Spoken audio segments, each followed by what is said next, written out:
السلام علیکم ورحمۃ اللہ وبرکاتہ۔ سورہ الکہف آیہ نمبر 21۔ وَكَذَلِكَ عَثَرْنَا عَلَيْهِمْ لِيَعْلَمُوا أَنَّ وَعْدَ اللَّهِ حَقٌّ وَأَنَّ السَّاعَةَ لَا رَيْبَ فِيهَا۔ اور اس طرح ہم نے ان لوگوں کو ان کے حال سے واقف کر دیا تاکہ ان کو یقین ہو جائے کہ اللہ کا وعدہ برحق ہے اور قیامت میں کوئی شک نہیں ہے۔ اِذْ يَتَنَازَعُونَ بَيْنَهُمْ أَمْرَهُمْ فَقَالُوا ابْنُوا عَلَيْهِمْ بُنْيَانًا۔ جب لوگ ان کے معاملات میں بحث کرنے لگے تو انہوں نے کہا ان کے غار کے قریب عمارت بنا دو۔ ربہم اعلم بہم،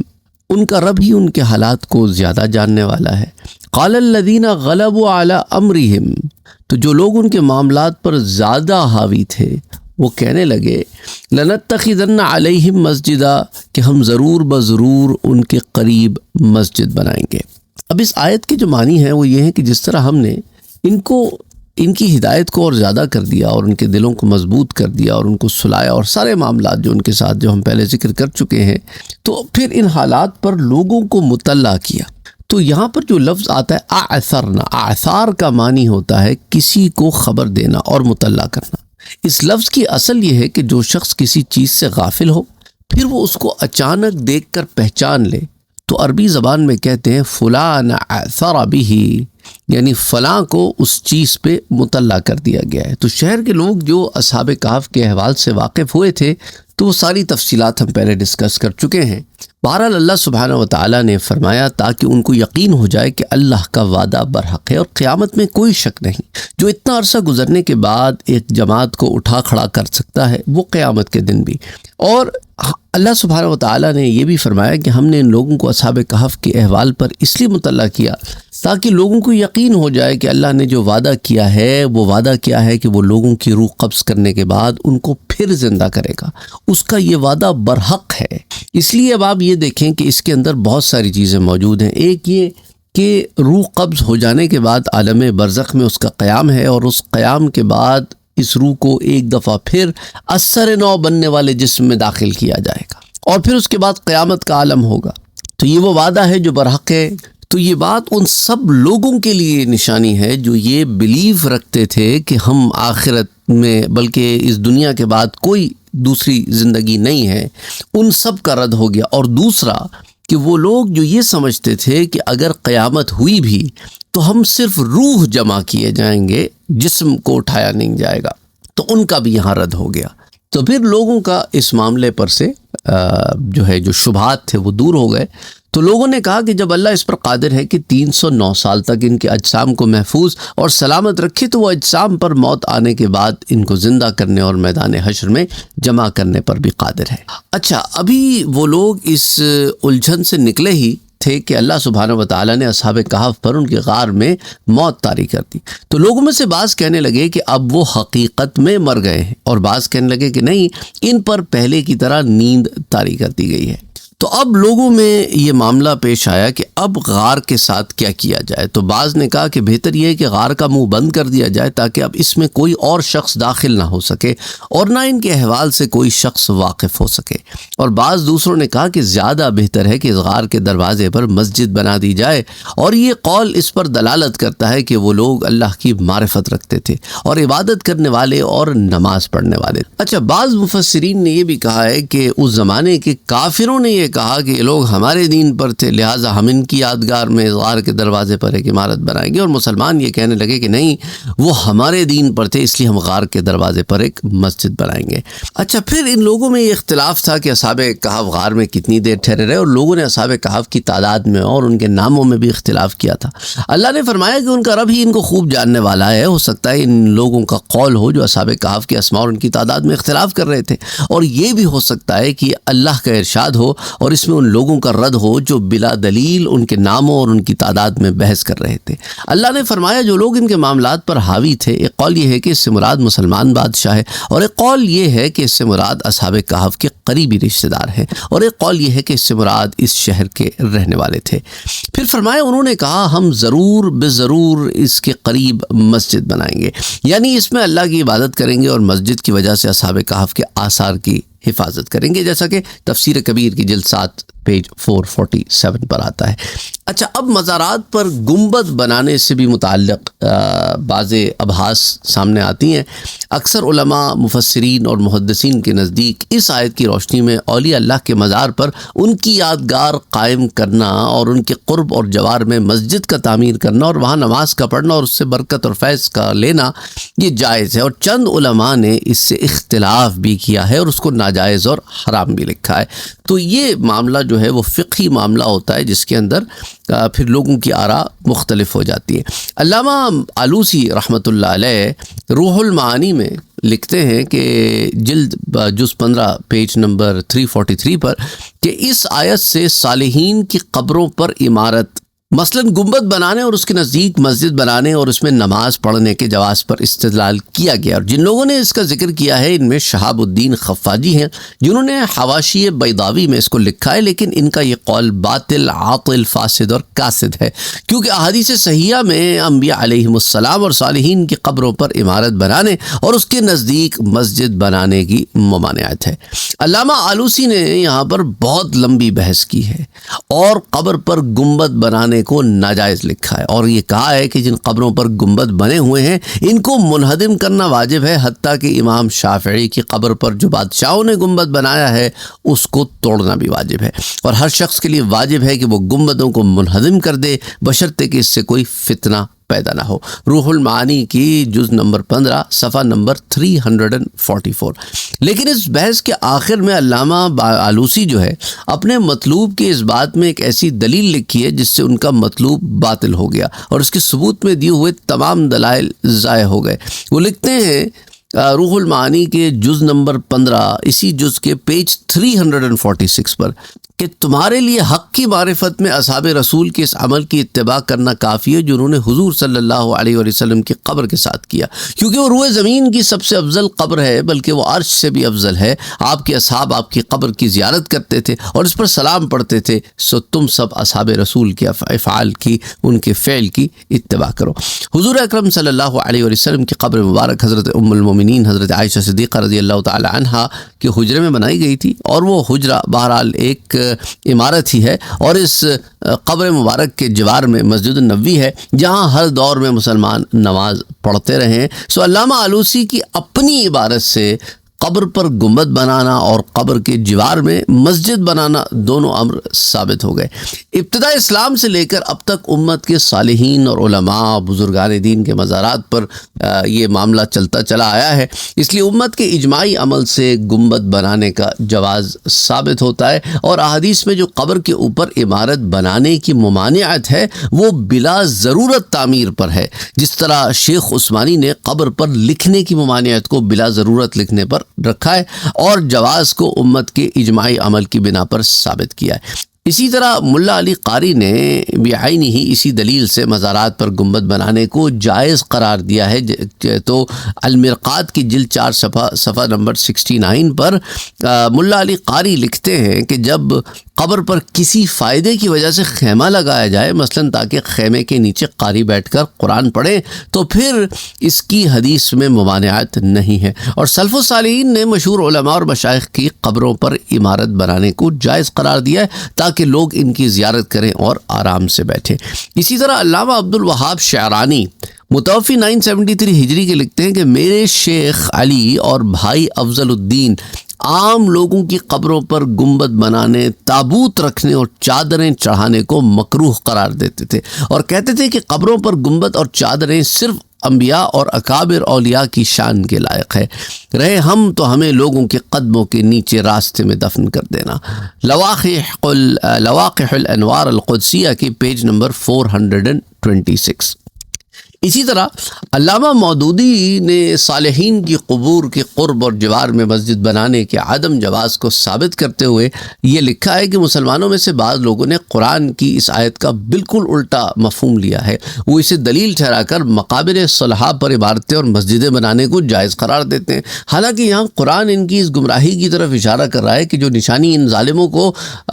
مرنے کے بعد زندگی کی طرف اور امکان آخرت کا یقین دلانے کے لیے دکھائی گئی تھی، اسے انہوں نے ارتکاب شرک کے لیے ایک خداداد موقع سمجھا اور خیال کیا کہ چلو کچھ اور ولی پوجا پاٹ کے لیے ہاتھ آ گئے۔ پھر آخر اس آیت سے قبور صالحین پر مسجدیں بنانے کے لیے کیسے استدلال کیا جا سکتا ہے، جبکہ نبی اکرم صلی اللہ علیہ وآلہ وسلم کی ارشادات اس کی نہیں میں موجود ہیں۔ مثال کے طور پہ مسند امام احمد، سنن الترمذی، سنن ابی داؤد، سنن نسائی، اور اسی طرح یہ سنن ابن ماجہ میں ایک روایت آتی ہے کہ اللہ نے لعنت فرمائی ہے قبروں کی زیارت کرنے والی عورتوں اور قبروں پر مسجدیں بنانے اور چراغ روشن کرنے والوں پر۔ اور اسی طرح صحیح مسلم کی ایک روایت ہے کہ خبردار ہو، تم سے پہلے لوگ اپنے انبیاء کی قبروں کو عبادت گاہ بنا لیتے تھے، میں تمہیں اس حرکت سے منع کرتا ہوں۔ اسی طرح بخاری اور مسلم کی متفق علیہ روایت ہے کہ اللہ نے لعنت فرمائی یہود و نصارہ پر، انہوں نے اپنے انبیاء کی قبروں کو عبادت گاہ بنا لیا۔ اسی طرح بخاری شریف اور مسلم شریف کی ایک اور متفق علیہ روایت ہے کہ ان لوگوں کا حال یہ تھا کہ اگر ان میں کوئی مرد صالح ہوتا تو اس کے مرنے کے بعد اس کی قبر پر مسجد بناتے اور اس کی تصویریں تیار کرتے تھے۔ یہ قیامت کے روز بدترین مخلوق ہوں گے۔ نبی اکرم صلی اللہ علیہ وسلم کی ان تصریحات کی موجودگی میں کون خدا ترس آدمی یہ جرأت کر سکتا ہے کہ قرآن مجید میں عیسائی پادری اور رومی حکمرانوں کے جس گمراہانہ فعل کا حکایتاً ذکر کیا گیا ہے اس کو ٹھیک وہی فعل کرنے کے لیے دلیل و حجت ٹھہرائے؟ تو مولانا مودودی نے بڑی تفصیل سے تفہیم القرآن کی جلد نمبر 3 صفحہ 18 اور 19 پر ان دلائل کو قائم کیا ہے۔ اچھا، سید ابو العلا مودودی نے لکھا ہے کہ عیسائی پادری اور رومی حکمرانوں نے مسجد بنائی تھی اور یہ ان کا گمراہانہ فعل ہے۔ تو انہوں نے یہ جو بات لکھی ہے اس میں صحب ہے، کیونکہ عیسائی پادری تو غار کے اوپر اصحاب کہف کی یادگار قائم کرنے کے لیے جو عمارت بنانا چاہتے تھے، جبکہ مسلمان وہاں مسجد بنانا چاہتے تھے اور بالآخر انہی کی رائے غالب رہی۔ یہ اس کا جواب ہے جو مولانا مودودی نے لکھا ہے۔ اچھا، اب دوسری طرف ابن جریر الطبری جو متوفی ہیں 310 ہجری کے، وہ لکھتے ہیں کہ عبداللہ بن عبید بن عمیر نے بیان کیا کہ جو لوگ اصحاب کہف کے غار پر مطلع ہوئے تھے، اللہ نے ان کو اندرون غار کی جگہ سے اندھا کر دیا تھا۔ مشرکین نے کہا ہم اس جگہ ایک عمارت بنائیں گے، وہ ہمارے آباء و اجداد کے بیٹے ہیں، ہم اس عمارت میں اللہ کی عبادت کریں گے۔ مسلمانوں نے کہا بلکہ ہم ان کے زیادہ حقدار ہیں، وہ ہم میں سے ہیں، ہم اس جگہ پر ایک مسجد بنائیں گے، اس میں نماز پڑھیں گے اور اللہ کی عبادت کریں گے۔ یعنی مقصود اللہ کی عبادت ہی ہے، ان کی عبادت نہیں ہے جو وہاں دفن ہے۔ اور مسجد قریب بنانے کا مقصد یہ ہے کہ یہاں پر اللہ کی عبادت ہو، بزرگان جو ہے یہاں پہ اصحاب کہف اولیاء میں سے ہیں وہ وہاں پہ دفن ہیں، اور لوگوں کو یہ چیز ایک یاد دلاتی رہے کہ اللہ سبحانہ و تعالیٰ نے کیا معاملات فرمائے تھے، اور ایک سمجھ لے کہ نشانی کے طور پر۔ بہرحال جامع البیان کے میں حدیث نمبر 17317 میں آپ نے اسے تفصیل سے بیان کیا۔ علامہ ابن جوزی متوفی 697 ہجری کے زاد المسیر میں لکھتے ہیں کہ ابن قتیبہ نے کہا کہ مفسرین نے کہا ہے کہ جن لوگوں نے مسجد بنائی تھی وہ بادشاہ اور اس کے مومن اصحاب تھے۔ اور اسی طرح علامہ اندلوسی ابو الحیان الاندلوسی متوفی 754 ہجری کے لکھتے ہیں البحر المحیط کی جلد 7 صفحہ 158-159 پر کہ جس نے غار پر عمارت بنانے کی دعوت دی تھی وہ ایک کافر عورت تھی، اور اس کا ارادہ تھا کہ وہاں ایک گرجا بنائے یا کفریہ کاموں کے لیے عمارت بنائی جائے، تو مسلمانوں نے اسے منع کیا اور وہاں ایک مسجد بنا دی۔ اچھا، اس لیے جو علماء ہیں جیسے کہ غلام رسول سعیدی صاحب وہ لکھتے ہیں کہ سید ابو العلا مودودی کا یہ لکھنا صحیح نہیں ہے کہ یہ مسجد عیسائی پادریوں نے بنائی تھی اور یہ ایک گمراہانہ فعل تھا۔ اچھا، اب ان احادیث مبارکہ کو بھی دیکھ لیں جن کی بنا پر ابو العلا مودودی صاحب نے کہا کہ صالحین کی قبر کے پاس مسجد بنانا جائز نہیں ہے۔ صالحین کی قبروں کے پاس مسجد بنائے جانے کی ممانعت کے طور پہ دلیل میں جو احادیث مبارکہ پیش کی گئی ہیں، حضرت عائشہ صدیقہ رضی اللہ تعالی عنہ بیان کرتی ہیں کہ ام حبیبہ اور ام سلمہ رضی اللہ تعالی عنہما نے حبشے میں ایک گرجا دیکھا جس میں تصاویر تھیں۔ انہوں نے حضور صلی اللہ علیہ وآلہ وسلم سے اس کا ذکر کیا۔ آپ نے فرمایا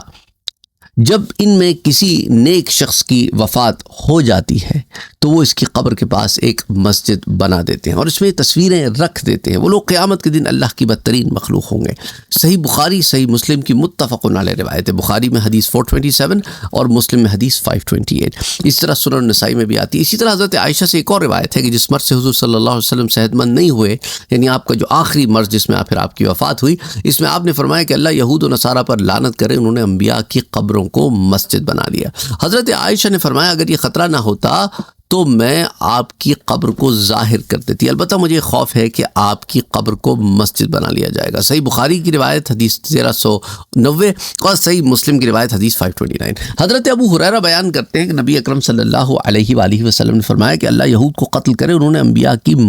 قبروں کو مساجد بنا ڈالا۔ صحیح بخاری حدیث 437 اور صحیح مسلم حدیث 530۔ سنن نبی داؤد میں بھی روایت آتی ہے۔ اب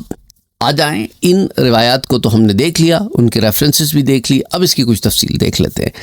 آغاز کرتے ہیں علامہ قرطبی سے، حافظ یوسف بن عبداللہ ابن عبد البر القرطبی، متوفی 463 ہجری کے۔ آپ لکھتے ہیں ان احادیث کی بنا پر بعض علماء صالحین کے قرب میں مسجد بنانے کو ناجائز کہتے ہیں، لیکن ان کے معارض کچھ اور احادیث ہیں جو میں آپ کے سامنے رکھنا چاہتا ہوں۔ صحیح بخاری اور صحیح مسلم ہی کی حدیث ہے، متفق علیہ حدیث ہے، بخاری حدیث 335 اور مسلم حدیث 521۔ حضرت جابر بن عبداللہ بیان کرتے ہیں کہ نبی اکرم صلی اللہ علیہ وآلہ وسلم نے فرمایا کہ مجھے 5 ایسی چیزیں دی گئی ہیں جو مجھ سے پہلے کسی کو نہیں دی گئی۔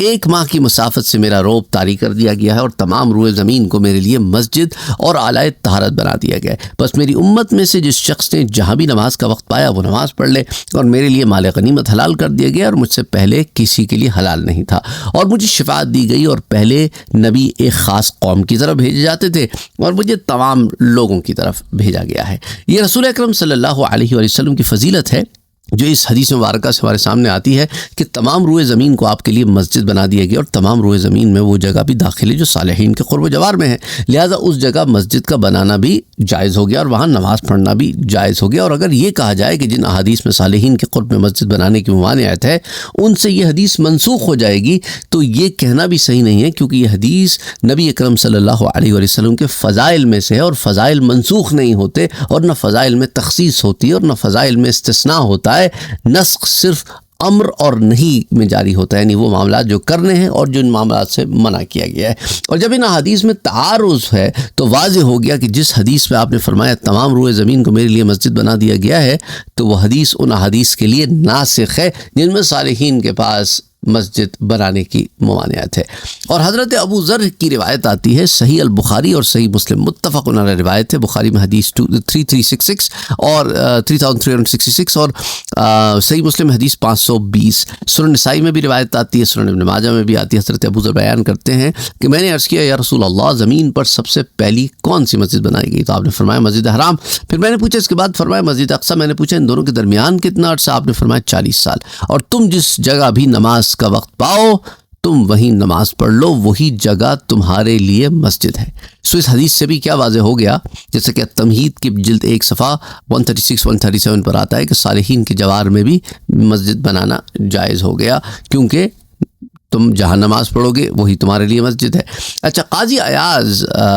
بن موسیٰ اندلوسی 544 ہجری کے متوفی ہیں، اکمل المعلم بفوائد مسلم کی جلد 2 صفحہ 451 پہ لکھتے ہیں کہ ائمہ مسلمین نے نبی اکرم صلی اللہ علیہ وسلم کی قبر کی جگہ کو قبلہ بنانے سے منع کیا ہے، کیونکہ جب نماز میں نمازیوں کا منہ آپ کی طرف ہوگا تو وہ نماز صورتاً آپ کی عبادت ہو جائے گی۔ اس وجہ سے صحابہ نے قرب یعنی قبر مبارک کی بائیں جانب ایک دیوار بنا دی تھی، حتیٰ کہ اب جو شخص وہاں نماز پڑھے گا اس کے لیے نماز میں آپ کی طرف منہ کرنا ممکن نہیں ہوگا۔ اس حدیث سے بھی واضح ہو گیا کہ صالحین کی قبر کے پاس نماز پڑھنا اس وقت منع ہے جب نمازی اور قبر کے درمیان کوئی چیز حائل ہی نہ ہو، اور جب نمازی اور قبر کے درمیان دیوار ہو یا کوئی اور چیز حائل ہو تو پھر قبر کے پاس نماز پڑھنا ممنوع نہیں ہے۔ لہٰذا صالحین کی قبر کے قریب پہ مسجد کا بنانا بھی جائز ہو گیا، کیونکہ جب قبر کے پاس مسجد بنائی جائے گی تو مسجد کی دیوار قبر اور نمازی کے درمیان حائل ہوگی، جیسا کہ حضور صلی اللہ علیہ وسلم کی قبر مبارک کے ساتھ مسجد النبوی بنی ہوئی ہے اور اس کی دیواریں قبلہ اور نمازی کے درمیان حائل ہیں۔ اسی طرح علامہ شرف الدین حسین بن محمد الطیبی، آپ متوفی 743 ہجری کے، آپ لکھتے ہیں کہ نبی اکرم صلی اللہ علیہ وسلم کو یہ خطرہ تھا کہ مسلمان آپ کی قبر کی اور اس کی اس طرح تعظیم کریں گے جس طرح یہود و نصارہ نے اپنے نبیوں کی قبروں کی تعظیم کی تھی، تو اس لیے آپ نے یہود و نصارہ ان کے کاموں پر لعنت کی تاکہ مسلمان آپ کی قبر انور کے ساتھ اس طرح کا معاملہ نہ کریں، کیونکہ یہود و نصارہ اپنے نبیوں کی تعظیم کے لیے ان کی قبروں کو سجدہ کرتے تھے اور اور ان کی قبروں کو قبلہ بناتے تھے اور نماز میں ان کی قبروں کی طرف منہ کرتے تھے، اور انہوں نے ان کی قبروں کو بت بنا لیا تھا، اس لیے آپ نے ان پر لعنت کی ہے اور مسلمانوں کو اس کام سے منع کیا۔ لیکن جس شخص نے کسی مرد صالح کے قرب اور جوار میں مسجد بنائی، یا اس کے مقبرے میں نماز پڑھی، یا اس کی روح سے فیض حاصل کرنے کا قصد کیا، یا ارادہ کیا کہ اس مرد صالح کی عبادات کا اثر اس تک پہنچے، اور نماز میں اس مرد صالح کی تعظیم اور اس کی طرف توجہ کرنے کا ارادہ نہیں کیا، تو اس میں کوئی حرج نہیں ہے کہ اس شخص کی قبر کے قرب میں، جوار میں، قریب کوئی مسجد بنائی جائے۔ اسی طرح کیا تم یہ نہیں دیکھتے ہو کہ حضرت اسماعیل علیہ السلام کی قبر مسجد حرام میں حتیم کے پاس ہے، اس کے باوجود یہ مسجد نماز پڑھنے کی روئے زمین میں سب سے افضل جگہ ہے، اور قبروں کے پاس نماز پڑھنے کی ممانعت کھدی ہوئی قبروں کے ساتھ مخصوص ہے، کیونکہ وہ جگہ نجاست کے ساتھ ملوث ہوتی ہے۔ نبی اکرم صلی اللہ علیہ وسلم نے زیادہ تاکید کے لیے مقرر فرمایا ہے کہ انبیاء علیہم السلام کی قبروں کو مساجد نہ بناؤ۔ میں تم کو اس سے منع کرتا ہوں، یہ حدیث صحیح مسلم کی ہے۔ مقبرے میں نماز پڑھنے کے متعلق اہل علم کا اختلاف ہے، بعض علماء نے اس کو مکروہ کہا ہے، خواہ وہاں کی مٹی بھی پاک ہو اور جگہ بھی، اور ان کا استدلال اس حدیث سے، اور بعض نے کہا کہ مقبرے میں نماز پڑھنا جائز ہے، اور اس حدیث کی تعویل ہے کہ غالب حال یہ ہے کہ قبرستان کی زمین مردوں کے جسموں اور ان کی احلائش اور پیپ وغیرہ سے مخلوط اور ملوث ہوتی ہے، اور یہ ممانعت اس جگہ کی نجاست کی وجہ سے ہے۔ اگر جگہ پاک ہو تو پھر وہاں نماز پڑھنے میں کوئی حرج نہیں۔ تو یہ دو آراء ہیں۔ اس طرح کی پوری بحث جو میں نے آپ کے ساتھ یہاں پہ شیئر کی ہے،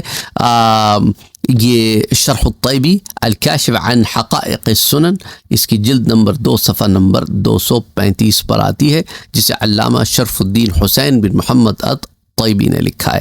اچھا، اسی طرح اب آ جائیں علامہ حجر العسقلانی کی طرف، جو متوفی ہیں 852 ہجری کے، شارح بخاری ہیں، بخاری شریف کی شرح، اور پھر اسی طرح علامہ احمد قسطلانی رحمۃ اللہ علیہ، متوفی 911 ہجری۔ اب یہ ضمن میں کیا لکھتے ہیں کہ جو شخص کسی مرد صالح کے جوار میں مسجد بنائے اور اس کے قرب سے برکت حاصل کرنے کا ارادہ کرے، نہ کہ اس کی تعظیم اور نماز میں اس کی طرف توجہ کا، تو وہ اس وعید میں داخل نہیں ہوگا۔ فتح الباری کی جلد 1 صفحہ 525۔ اسی طرح ملا علی قاری متوفی 1014 نے علامہ طیبی کی عبارت نقل کی، اور مزید اس میں یہ اضافہ کیا مرقات جلد 2 صفحہ 202 پر کہ حضرت اسماعیل کی قبر کی صورت حتیم میں میزاب کے نیچے، اور حتیم میں اور حجر اسود اور میزاب کے درمیان 70 انبیاء کی قبریں ہیں۔ اور اسی طرح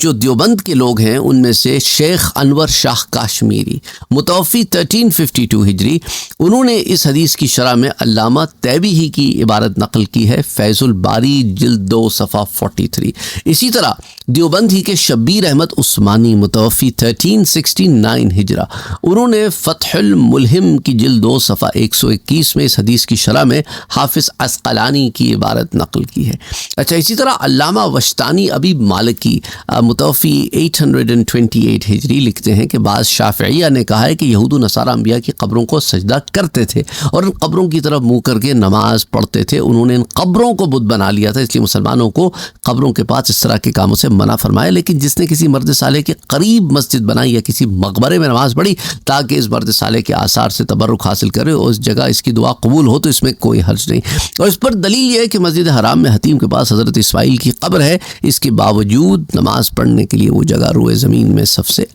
افضل ہے۔ اکمال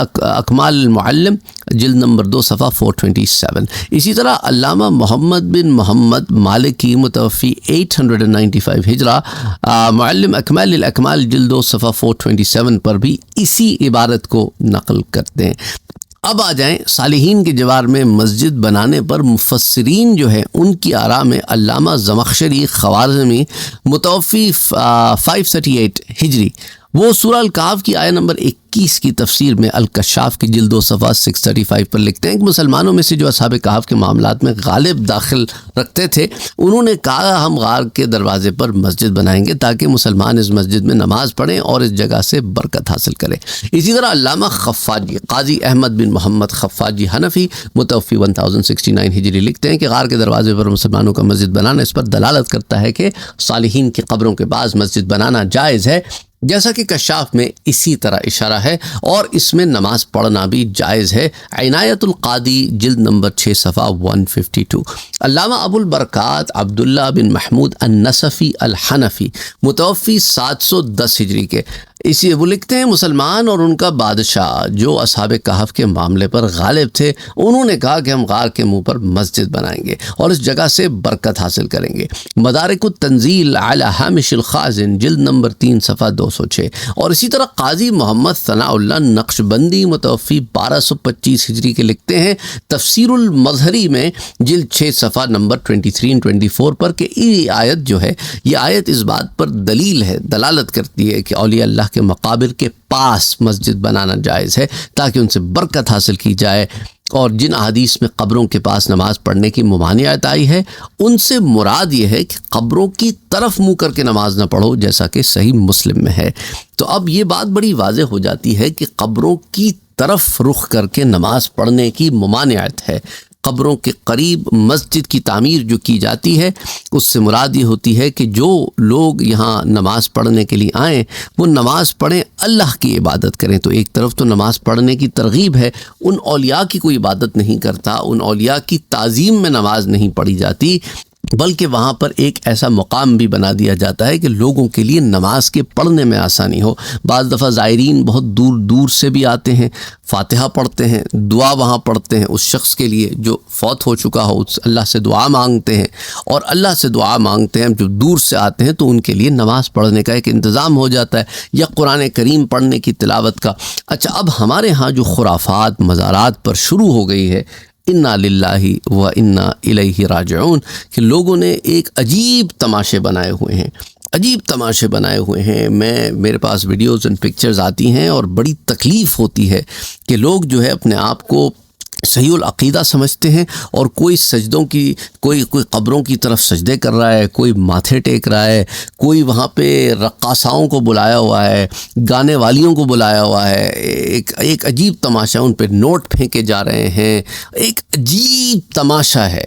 یہ جو تماشا ہے اس سے ہرگز بالکل منع کیا جاتا ہے۔ یہ جو ہم نے دھندے کھول رکھے ہیں، ہم نے جو سجادہ نشین بنائے ہوئے ہیں، جو پیسے اینٹتے رہتے ہیں اور امیر ہوتے رہتے ہیں، اور عجیب و غریب سی چیزیں انہوں نے رائج کر رکھی ہیں، کوئی دھاگے باندھ رہا ہے، کوئی کچھ کر رہا ہے، کوئی کچھ کر رہا ہے، یہ ساری چیزیں حرام ہیں، حرام ہے۔ ایک حرام کام کو ہمارے پاس لوگوں نے حلال سمجھا ہوا ہے، اور جو اس کے خلاف آواز اٹھاتا ہے اس کے اوپر لوگ پڑ جاتے ہیں بجائے اس کے کہ اپنے آپ کو ٹھیک کریں۔ تو اسی لیے ان آیات کو دلیل بنا کر لوگ غلط کام شروع کر دیے ہیں لوگوں نے، مسئلہ سارا یہاں پیدا ہوا ہے۔ حالانکہ یہ ان آیات کو جو مفسرین کرام نے اور جو محدثین کرام نے احادیث مبارکہ کو، قرآنی آیات کو جو ایکسپلین کیا ہے، وہ یہ دلیل نہیں بنتی اس چیز کے لیے جو یہ لوگ آج مزارات پہ کر رہے ہیں۔ کہیں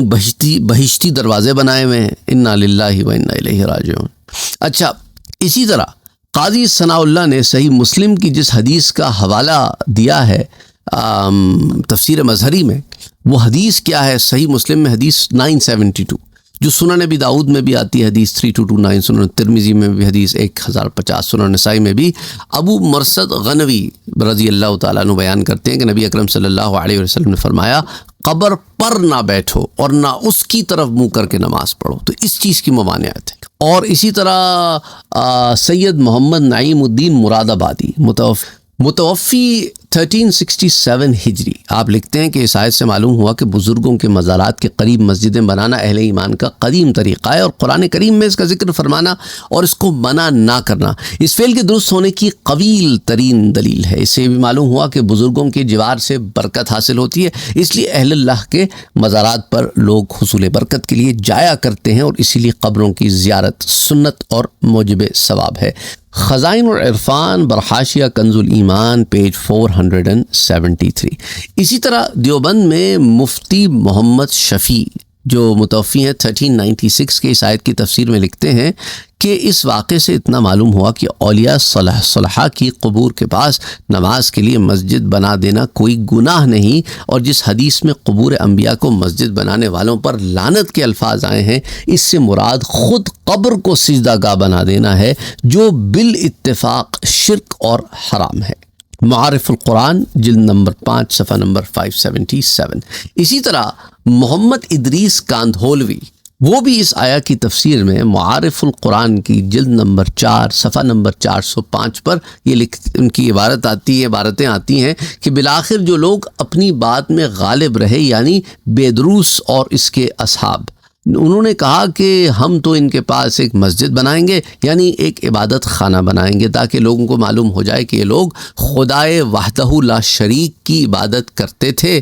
اور اس کے سوا کسی کی عبادت نہیں کرتے تھے، اور مناسب بھی ان کے لیے یہی ہے کہ ان کی یادگار میں مسجد یعنی عبادت خانہ بنا دیا جائے۔ قبروں کو سجدہ گاہ بنانا ناجائز اور حرام ہے، اور قبروں کے قریب مسجد کا بنانا یہ جائز ہے۔ معاذ اللہ مسجد بنانے سے یہ غرض نہ تھی کہ لوگ ان کی قبروں کی طرف منہ کر کے نماز پڑھا کریں، بلکہ غرض یہ تھی کہ صالحین کے قرب و جوار میں ایک عبادت خانہ بنا دیا جائے تاکہ لوگ ان کی طرح عبادت کیا کریں اور وہاں نمازیں پڑھا کریں اور ان کے قرب سے برکت حاصل کریں۔ اور جس طرح اہل کہف بعث و نشور اور قیامت کے قائل تھے، اسی طرح لوگوں کو چاہیے کہ مسجد میں حاضر ہو کر اللہ کی عبادت کریں اور آخرت کی تیاری کریں۔ اہل کہف کے ظاہر ہونے پر مومنین غالب ہوئے جو حشر اور نشر اور قیامت کے قائل تھے، اس لیے ان کی رائے یہ ہوئی کہ ان کی یاد میں مسجد بنا دی جائے جو آخرت کا بازار ہے۔ عبادت گزار بندوں کی یادگار میں ان کے قریب مسجد بنا دینا مناسب ہے جس میں دن رات اللہ کی عبادت ہو۔ تو معارف القرآن جلد 4 صفحہ 405۔ ان کثیر حوالوں سے واضح کیا ہو گیا کہ مزار کے قریب مسجد بنانے کے فعل کو سید مودودی صاحب نے جو گمراہانہ فعل لکھا ہے یہ صحیح نہیں ہے، جس پر ہم نے بہت سارے دلائل آپ کے سامنے رکھے ہیں۔ انشاءاللہ تعالی پھر اس پر مزید گفتگو جاری رہے گی۔ بہرحال یہ ایک ایسی بحث ہے جو بہت عرصے سے چل رہی ہے اور شاید اس درس کے بعد بھی چلتی رہے۔ بہت سارے لوگ جو اس کے بنانے کے حق میں نہیں ہیں پھر وہ انہی احادیث کو پیش کریں جن کو میں نے آپ کے ساتھ پیش کیا تھا، جو ابو العلا مودودی صاحب نے بھی اپنے پاس دلیل کے طور پر پیش کیا، اور وہ لوگ جو اس کے قائل ہیں کہ ان کے قرب میں مسجد بنانی جائز ہے وہ ان احادیث مبارکہ کو پیش کریں جو میں نے آپ کے ساتھ پیش کی تھی۔ تو بہرحال یہاں پر ہمارا یہ بتانا آپ کو مقصود ہے کہ روایتیں دونوں طرف موجود ہیں، اور جو روایتیں پہلی جماعت پیش کرتی ہے جو کہتی ہے کہ یہ جائز نہیں ہے کہ قبر کے جوار میں مسجد بنائی جائے، ان روایات کا جواب پھر وہ دوسرے لوگ جو اس بات کے قائل ہیں کہ دوسری احادیث مبارکہ بھی تو موجود ہیں جو اس طرف نشاندہی کرتی ہیں کہ بنانا جائز ہے، اور جن حدیثوں کو آپ بطور دلیل لے رہے ہیں کہ بنانا جائز نہیں ہے ان کا مطلب وہ نہیں ہے جو آپ لے رہے ہیں۔ اور اسی طرح وہ لوگ جو بہرحال اس ضمن میں ہیں کہ نہ بنائی جائے تو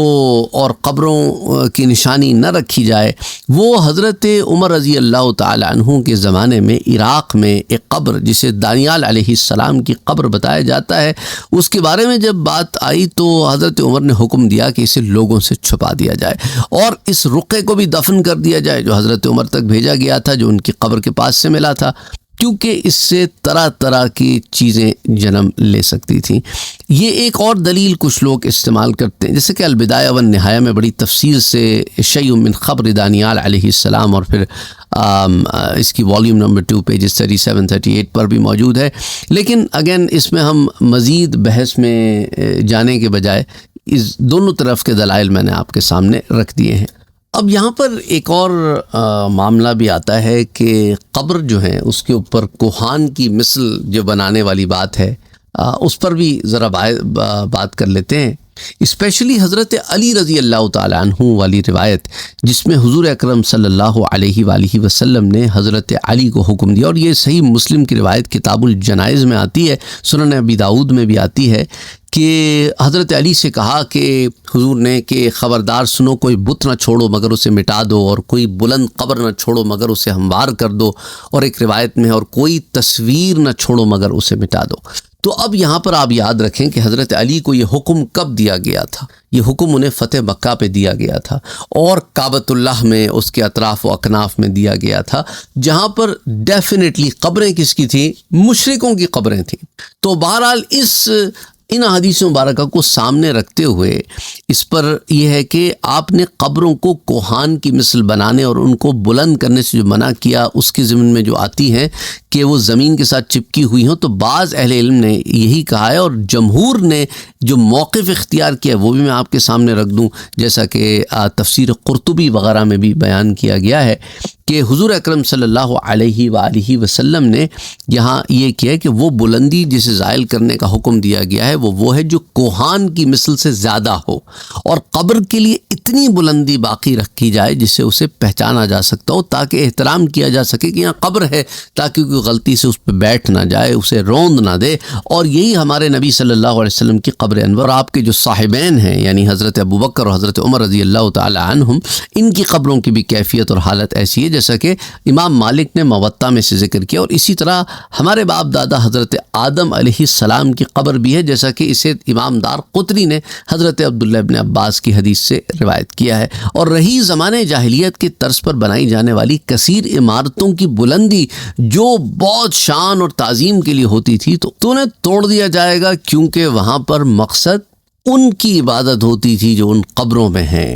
اور اس کا کرنا حرام ہے۔ اور قبر میں کوہان کی شکل میں اس کی بلندی ایک بالشت کی مقدار ہے۔ یہ سنام البعیر یعنی اونٹ کی کوہان سے ماخوذ ہے، اس پر پانی چھڑکا جائے گا تاکہ ہوا کے ساتھ وہ اڑ نہ جائے، اسی لیے پانی چھڑکتے ہیں۔ یہ بھی ایک سوال آیا تھا کہ کیوں پانی چھڑکا جاتا ہے؟ تاکہ ایک اس میں ویٹ آ جاتا ہے تو ہوا سے اڑتی نہیں ہے۔ اور امام شافعی نے کہا کہ قبر کو گارے کے ساتھ لیپ دینے میں بھی کوئی حرج نہیں ہے۔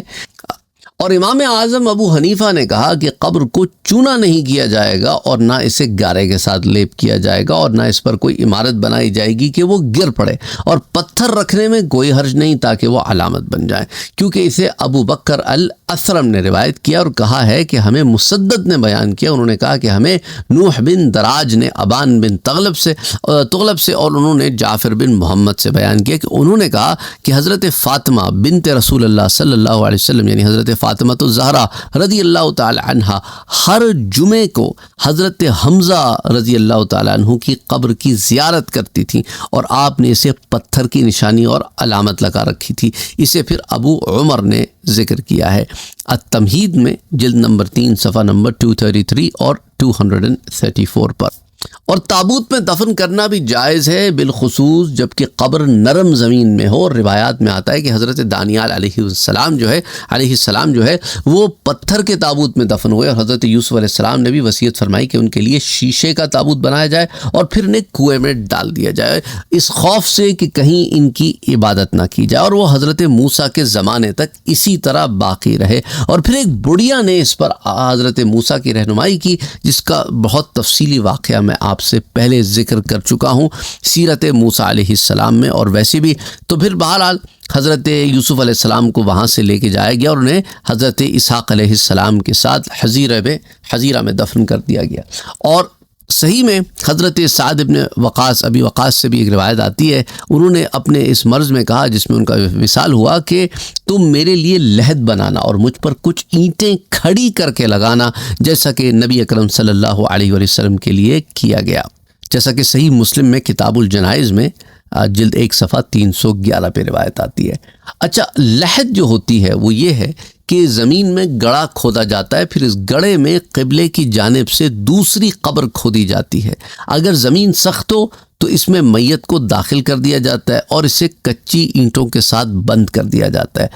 اور بہرحال علماء کرام میں اس میں بھی ایک اختلاف ہے، بعض کہتے ہیں کہ لحد پسند کرتے ہیں جیسا کہ امام ابو حنیفہ، اور امام شافعی شق کو پسند کرتے ہیں۔ اچھا، اسی طرح شیخ امام ابو بکر محمد بن فضل الحنفی فرماتے ہیں کہ انہوں نے ان کے شہروں میں زمین کے نرم ہونے کی وجہ سے تابوت بنانے کو جائز قرار دیا، اور کہا ہے اگر لوہے کا تابوت بنایا جائے تو بھی کوئی حرج نہیں، لیکن یہ چاہیے کہ اس میں مٹی بچھائی جائے، اور اوپر والا وہ حصہ جو میت کے ساتھ ملتا ہے اسے مٹی کے ساتھ لیپ کر دیا جائے، اور میت کی دائیں اور بائیں جانب پر ہلکی سی کچھ اینٹیں رکھ دی جائیں تاکہ وہ لحد کے قائم مقام ہو جائے۔ اسی لیے علامہ قرطبی جو ہیں وہ لکھتے ہیں کہ اسی وجہ سے نبی اکرم صلی اللہ علیہ وآلہ وسلم کی قبر مبارک پر چادر رکھی گئی، کیونکہ مدینہ طیبہ کی زمین شوریلی ہے۔ اور شقران کہتے ہیں کہ قسم بخدا حضور صلی اللہ علیہ وسلم کے نیچے قبر شریف میں چادر رکھی گئی۔ امام ترمذی نے کہا کہ شقران کی حدیث حسن صحیح ہے اور غریب بھی ہے۔ غریب اس روایت کو کہتے ہیں جو کم طرق سے آئی ہو۔ غریب بمعنی ضعیف نہیں ہوتی، بعض صحیح احادیث بھی غریب کے درجے میں ہوتی ہیں۔ تو یہ روایت جامع الترمذی میں کتاب الجنائز میں آتی ہے، جلد 1 صفحہ 124 پر۔ بہرحال یہ ایک بہت تفصیلی بحث ہے، اس کے اندر بغیر جائے ہوئے میں نے آپ کے سامنے جو آراء تھی وہ رکھ دی ہیں۔ کسی بھی قسم کی کنفلکٹ کو سٹارٹ کرنے کا مقصد نہیں ہے، بلکہ آپ تک علم کا پہنچانا ہے، اور انشاءاللہ تعالی پھر اگلے درس میں ہم آیہ نمبر 22 سے آغاز کریں گے۔ وَمَا عَلَيْنَا إِلَّا الْبَلَاغُ۔